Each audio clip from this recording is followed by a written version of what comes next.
So, what got you interested and what really got you started with horse racing?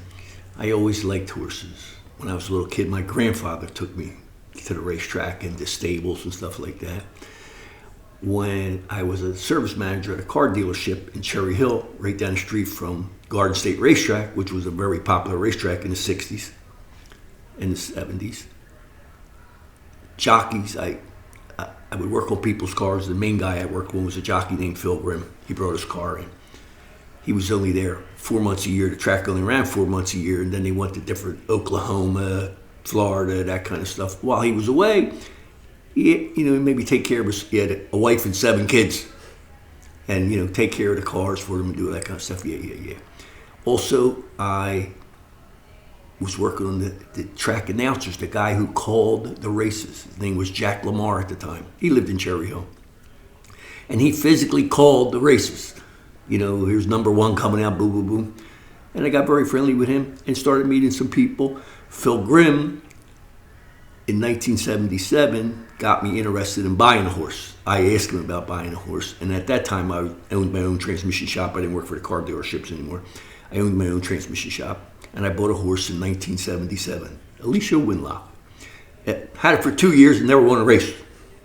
So that didn't do good. And then 2 years later, finally win a race with the horse at Atlantic City Racetrack at Atlantic City. And after that, it just blossomed. Then I developed relationships with other people. A jockey right now, Joe Bravo, who been a very personal relationship for 20 years. But I ended up having that one horse for 2 years and didn't win a race. And next year I had 20. So we were on a roll. At Garden State one year during the meet, a 4-month meet, it ran from like May to September, let's say, a little more than that. We started 15 horses. We were in 15 races and win 10 races out of the 15. That's really what got me going and fired up. And then it's been since 1977 to now. Horse racing has changed dramatically. You have to have a lot of money, but horse racing back then compared to what it is today, we're trying to weed out, it's chemical warfare today back there.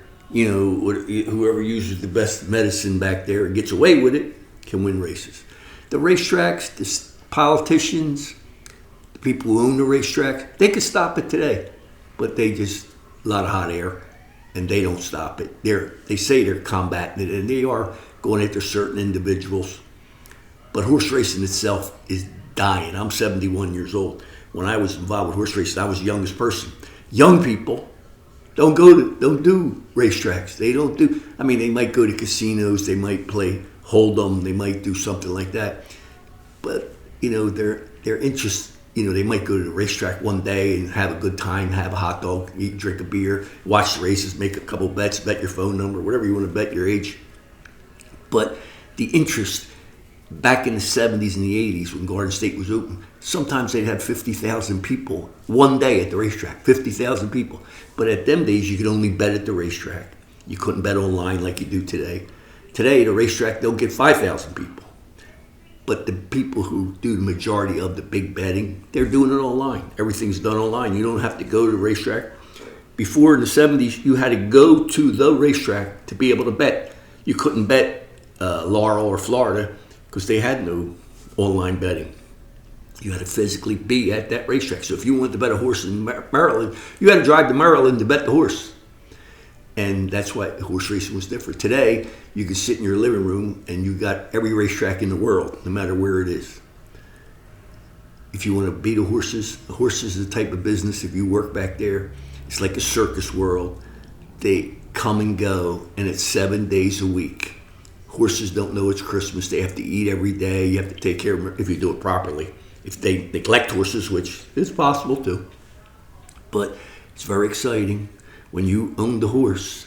And just like some people want to golf, some people want to have a boat, and some people want to have horses. It's very expensive. The old adage is, if you want to be a millionaire with horses, start with 2 million. And when you lose the 1 million, you're still a millionaire. Today, the big buyers of horses are the oil-rich countries, the sheiks, the oil-rich companies, very rich people, celebrities like Bobby Flay. He buys horses for $1 million. and he's never going to get his money back, but he owns it. And same thing with the sheiks. They buy young horses. They all want to win the Triple Crown. One horse wins the Triple Crown, and there's 10,000 babies, 10,000 horses. One 3-year-old horse wins it. But the biggest excitement, if you own them yourself, believe me, you have to really like it. And if you're going to lose money, it's not. You could get lucky, but but you have to. You can lose money with a boat. You're going to lose money going golfing, but you're having fun.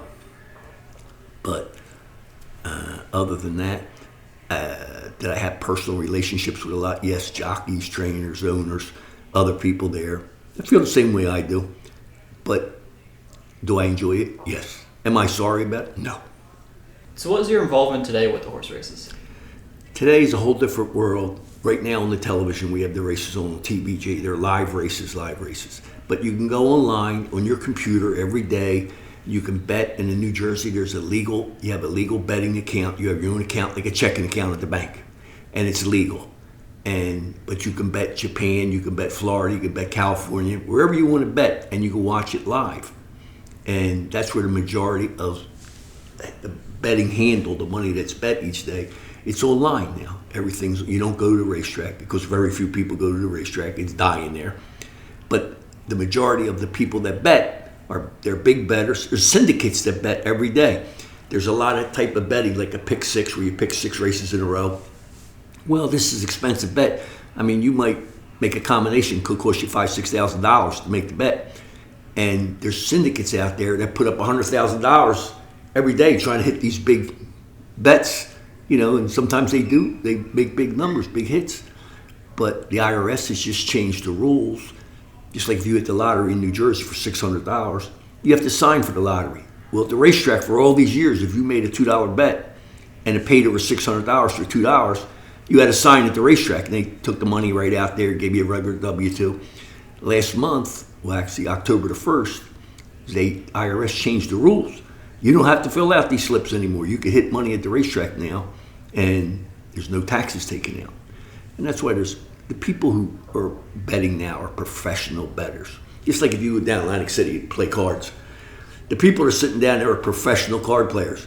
Other people come in for a day, want to go, I'm going to go down and bet my 500, lose it. They lose it to them professional people sitting there.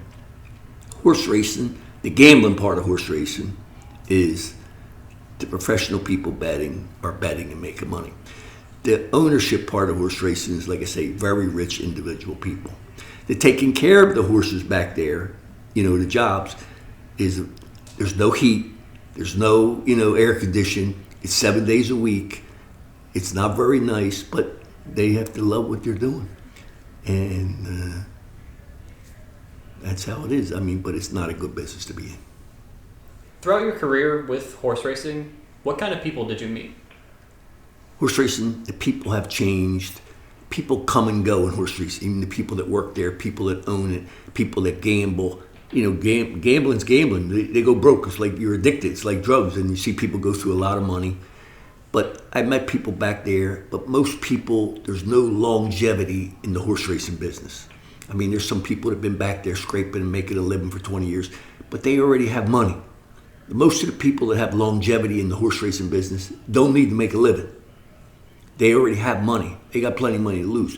But most of the people who work in the industry, they usually don't last. It's a tough industry. Just like the horses don't last, though. The average thoroughbred horse don't make it to 5 years old. And they don't start racing till they're 2, so there's not no longevity there. The average gambler, like I said, when I first got started, I was the young guy. There was plenty of people in front of me. But as things got older, even people, I'm 70, even people in the 60s and 50s, but there is no people 40s, 30s in the business, whether they're working it, owning it, betting it. The people I met that I have relationships with, personal relationship, like the jockeys, the trainers, they're real nice. They're hardworking people.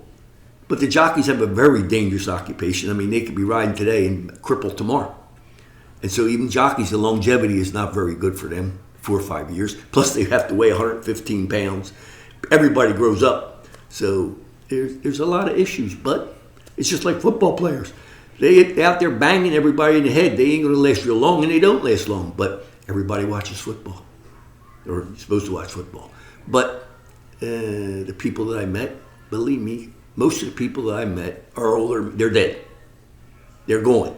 There are, and if you physically go to a racetrack today with your little thing and you look at the people there, there's no young people. They're old, like me. And that's what's happening in the horse race.